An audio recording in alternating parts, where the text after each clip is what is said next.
Mais um vídeo. Hoje a gente vai aprender sobre análise vertical, que é um dos métodos, na minha opinião, mais eficientes para se analisar documentos contábeis.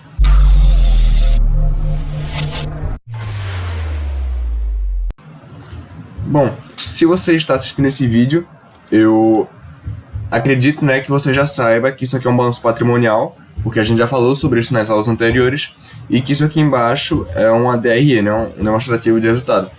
Então, se você está chegando nesse vídeo aqui e não assistiu os vídeos anteriores, eu recomendo que você vá assistir para você entender como é que funciona a estrutura de um balanço patrimonial, a estrutura de uma DRE, para agora você aprender a analisá-los, ok? Então vamos lá.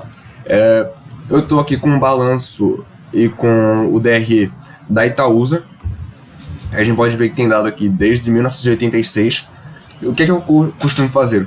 Quando eu vou analisar documentos contábeis, eu pego no mínimo 5 anos para trás, tá? Dados de 5 anos para trás. Então eu vou pegar aqui a partir de 2015, tá?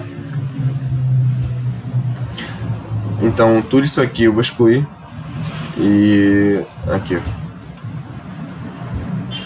Não, vai dar só ocultar. Pronto. Ok.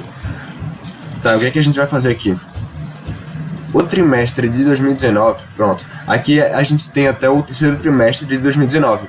Então o que é que eu vou fazer? Eu vou pegar o ano de 2015 e comparar o terceiro trimestre de cada ano até 2019. Tá? Porque se eu pegasse, por exemplo, o quarto trimestre de 2017, o segundo de 2018, não só não iria bater um ano fechado, como também iria propor algo assim. Podia ter algum efeito cíclico, Porque talvez a empresa ela tenha mais receita, um lucro maior em um trimestre do que no outro, sabe? Então, se a gente colocar dessa forma, tirar todos os trimestres que não estejam compatíveis aqui, aí a gente vai tirar esse efeito cíclico também. Então, como a gente tem aqui, 30 de setembro de 2019, a gente vai pegar só essas datas anteriores. 30 de setembro de 2018, 30 de setembro de 2017 e 30 de setembro de 2016. 2015 também. Aqui, pá. Pronto. Tá. Agora eu vou explicar para vocês como é que se faz uma análise vertical, tá? Olha, aqui a gente tem o nosso balanço patrimonial. O que é que acontece? Análise vertical, a gente vai comparar dessa maneira aqui, Quando a gente está falando do Excel, a gente vai comparar as colunas, tá? Na análise horizontal, que é outra que a gente vai estudar na próxima aula, a gente compararia, por exemplo, o ativo total de 2018 com o de 2019. Então, na análise horizontal, dá um exemplo aqui para ficar mais fácil de entender a vertical. O que a gente faria? A gente iria calcular quantos por cento o ativo total aumentou de 2018 para 2019. Isso é análise horizontal, ou seja, a gente vai olhar as linhas aqui no Excel, tá? E quando se fala de análise vertical, a gente vai olhar as colunas, ou seja, o que a gente vai descobrir aqui? Quantos por cento do ativo total está em ativo circulante, Ou quantos por cento do ativo total está em ativo não circulante. E é isso que a gente vai fazer, e a gente vai comparar de ano a ano o quanto essa representação de cada um desses aqui em relação ao ativo total, por exemplo, variou. Então, digamos, vamos fazer aqui, tá? Na prática. O que a gente vai fazer primeiro? A gente pega aqui essas datas, acho que se não fizer vai dar certo. Peraí, vou ver. Se eu puxar tudo de uma vez, não vai dar certo. Ok. Tá, o que a gente vai fazer então? Vamos lá.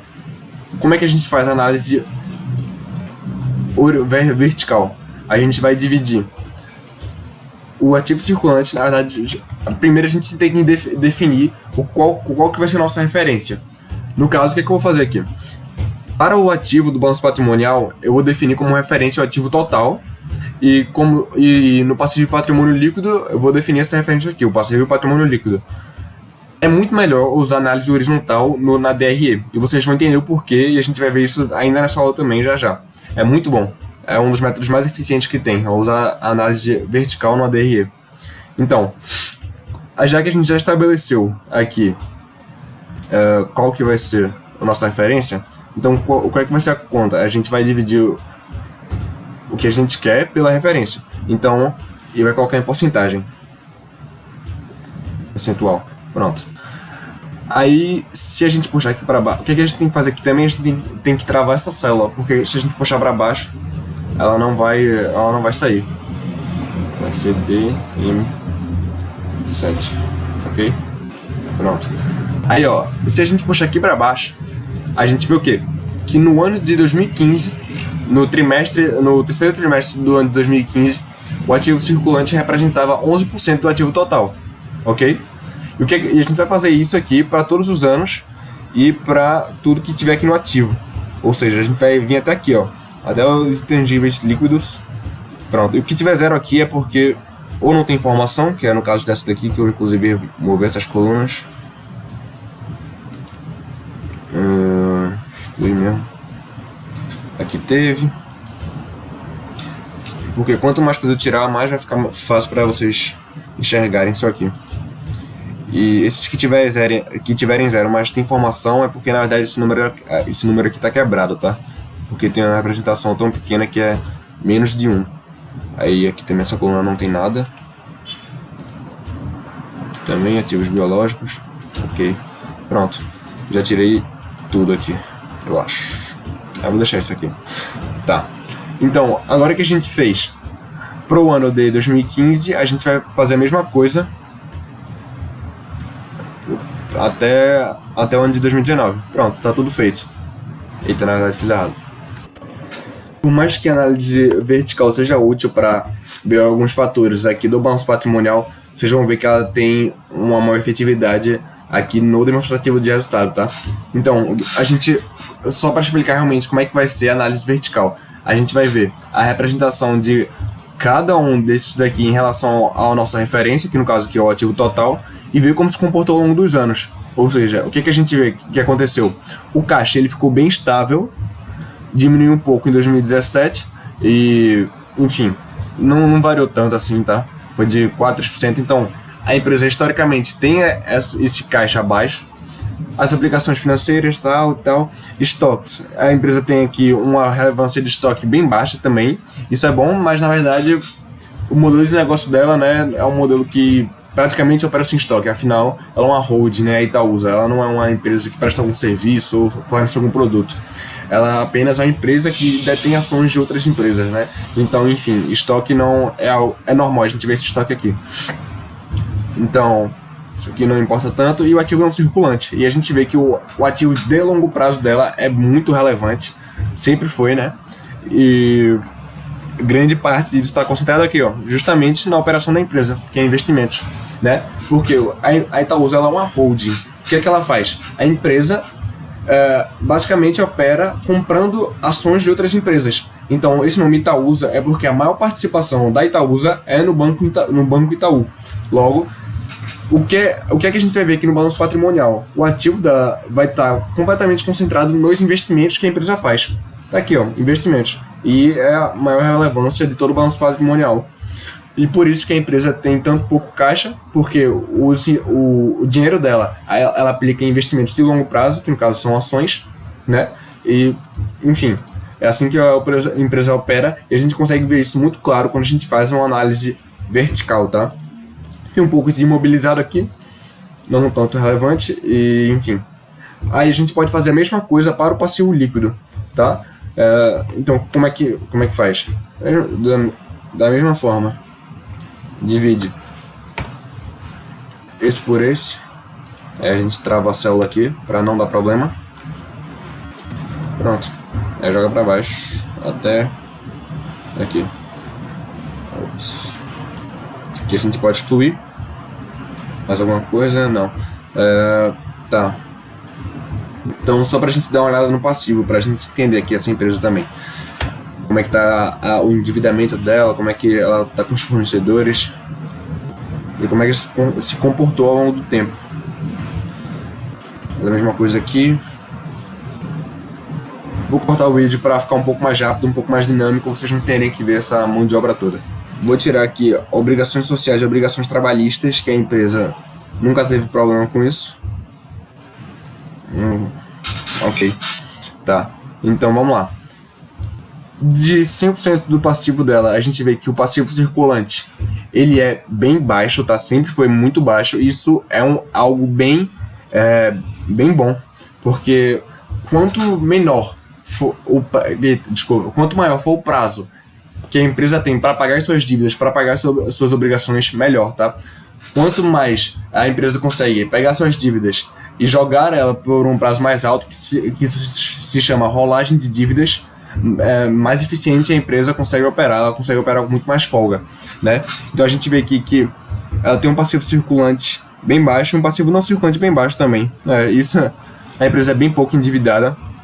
Olha, vamos lá, impostos a pagar, beirando a zero. Total de empréstimos e financiamentos muito baixo também, obrigações de curto prazo e tal. Cadê? Impostos de provisões de longo prazo muito baixo. A participação do acionista minoritário é mais alta do que tudo isso aqui. E a grande parte do passivo e patrimônio líquido da empresa está no patrimônio líquido. Isso é algo extremamente relevante, né? A gente vê que a empresa tem um patrimônio líquido extremamente maior, extremamente mais relevante do que a dívida da empresa, que é bem ridículo aqui, principalmente de curto prazo. Capital social, ok, reserva de capital, e a empresa tem bastante lucros acumulados, né?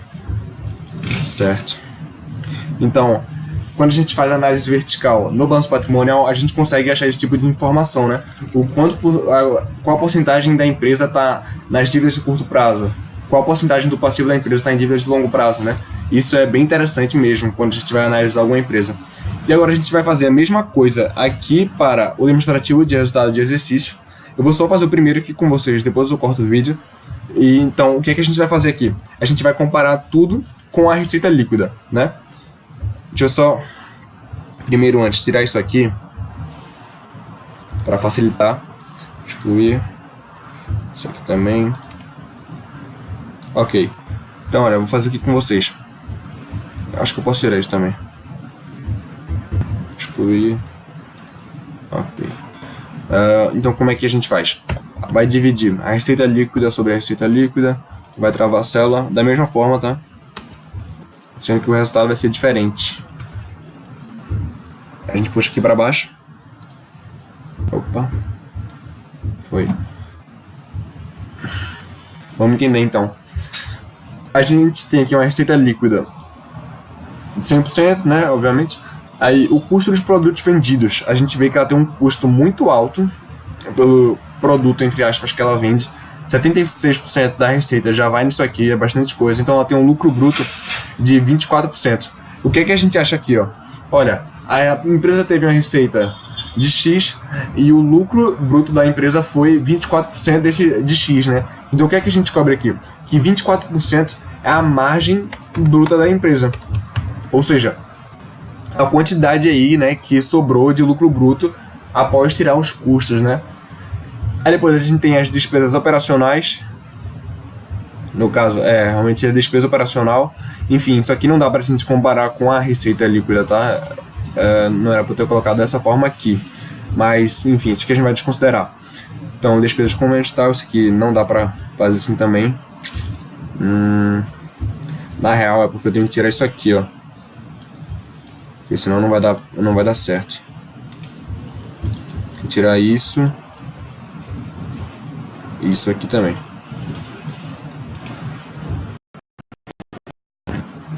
Para usando imposto, isso aqui também. Pronto. Agora vai dar para olhar direitinho. Ok. Então, a gente vê que ela tem um lucro antes dos juros e impostos e EBIT de 198%. Então a gente vê que a empresa tem um lucro operacional maior do que a sua receita líquida, né? Isso é bem importante, mostra algo bem relevante. Então, o resultado financeiro dela foi de menos 2%, isso em 2015, tá? Teve um lucro antes do imposto de renda 196%, tal, e o lucro líquido de 193%. Sendo que o que a gente vai ter que fazer aqui? Então a gente pode ver aqui, né, que devido à grande receita operacional que a empresa tem, né, por que está negativo aqui? A gente vê que está menos 6 bilhões de alguma coisa, né? No caso é bilhões, porque isso aqui está em milhares, tá? Porque, olha, quando a gente vai calcular a despesa operacional ou receita, a gente já subtrai. Sendo que, como foi uma receita, foi positivo, a gente tem que subtrair o número negativo, porque aí vai bater a conta, tá? que a gente vê aqui, ó. Se você viu lá o vídeo da DRE, onde eu mostro a estrutura, você vai entender isso, então acho que não preciso repetir aqui. Mas enfim, a empresa tem essa margem aqui, EBIT, que fica um pouco distorcida justamente por conta da forte geração de caixa que a empresa tem, e fica com lucro líquido aí uma margem de 5,93%, né, que também na prática não faz tanto sentido assim, mas que enfim, porque a empresa na verdade ela tem uma estrutura muito forte, uma geração de caixa muito alta. Então a gente faz a mesma coisa aqui para os outros anos. Depois que a gente faz tudo, aí a gente pode dar uma analisada melhor, né? A gente vê que o custo da empresa, ele sempre ficou nessa faixa, tem abaixado um pouco mais no ano de 2019, mas nada de muito relevante. A margem bruta aumentou, isso é bom, tá? A média da margem bruta foi 24% de 2018 até 2015, né? E em 2019 foi de 28%. Isso é bem relevante. A gente pode ver que aumentou muito também o lucro operacional da empresa, né? Ela tinha antes uma margem aqui de 189%, agora está 202%. O resultado financeiro não é tão relevante assim e tal. Eu acho que o lucro líquido também é interessante a gente olhar. Foi 181% e no ano de 2019 195%, tá? E o que é que é de interessante a gente olhar aqui quando a gente faz a análise vertical na DRE? É justamente isso aqui, ó, margem líquida, ou seja, o quanto da receita sobra de lucro líquido efetivamente, a margem operacional, a margem EBIT, que é o que vai depois da despesa operacional ou da receita operacional, né? No caso da Itaúsa, a receita é muito forte, e a margem bruta também, a gente pode ver aqui, a margem bruta. Então, esses são fatores, dados muito relevantes, tá? Os indicadores de margem. Se você assistiu o vídeo anterior, onde eu falo sobre os princípios, né, de Warren Buffett, que inclusive, se você não assistiu, eu vou deixar um card aqui em cima. Aí lá eu explico muito sobre, acho que é aqui em cima, né? Lá eu explico sobre margem líquida, né, que é um dos princípios básicos que o Warren Buffett usa para analisar suas ações. E eu falei lá o quanto, né, de margem líquida é interessante a gente ver em uma empresa. Então, é assim que se faz a análise vertical. É muito poderosa, tá, esse método de análise, e você vai conseguir ter resultados bem efetivos. Repetindo, se você chegou aqui e não sabe o que é isso aqui, o que é um balanço patrimonial, o que é um DRE, a gente já tem vídeo falando sobre isso, que vai estar, assim que acabar isso aqui, vai aparecer uma janelinha para vocês clicarem. Esse vídeo vai ficando por aqui. Se você gostou, deixa um like, se inscreve no canal e ativa as notificações para não perder os próximos vídeos, beleza? Vou ficando por aqui, é isso, até a próxima e tchau, tchau.